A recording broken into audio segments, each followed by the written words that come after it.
Alors ce qu'il faut bien avoir en tête, c'est que chez Mu, on n'est pas une agence de design pure, en tout cas au sens classique du terme. On est une agence d'éco-conception, on utilise les outils du design et les outils de l'ingénierie de l'environnement pour réduire les impacts environnementaux du produit.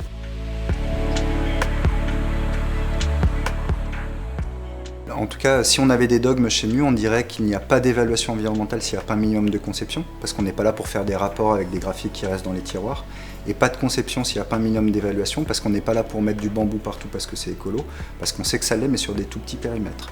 Donc vraiment, l'idée chez Mu, c'est de jouer entre ces deux compétences, le côté un peu analytique de l'ingénieur environnement et le côté un peu plus intuitif du designer industriel.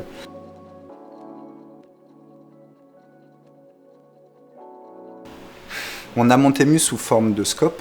SCOP, c'est pour Société Coopérative et Participative, qui a un format un peu particulier. Donc on est une SARL SCOP et on a des règles un peu particulières qui sont que l'entreprise appartient à ses salariés en majorité. En termes de rémunération des actionnaires, on est limité, c'est-à-dire qu'on ne peut pas donner plus de 33% des bénéfices aux actionnaires. Dans une boîte dite normale, on est plutôt aux alentours de 80-90%. On est obligé de donner 25% des bénéfices aux salariés. Dans une boîte dite normale, on est entre 10 et 5%.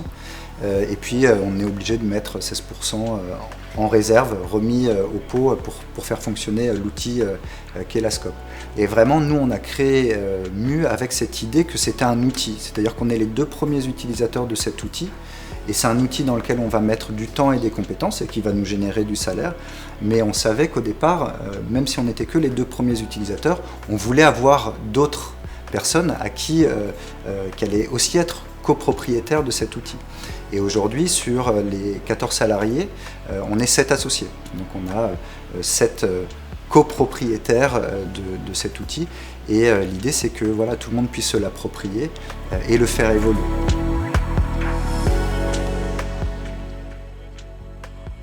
Donc on cherche à appliquer ce qu'on recommande à nos clients, à nous-mêmes. Donc on cherche à éco-concevoir Mu, l'agence.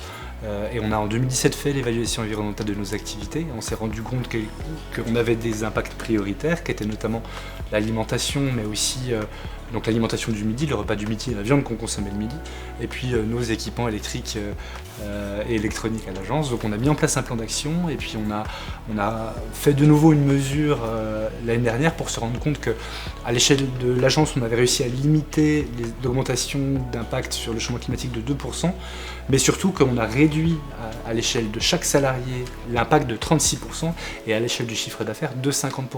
Donc pour 1 euro généré chez Mu, on a réussi à diviser par 2 l'impact environnemental associé.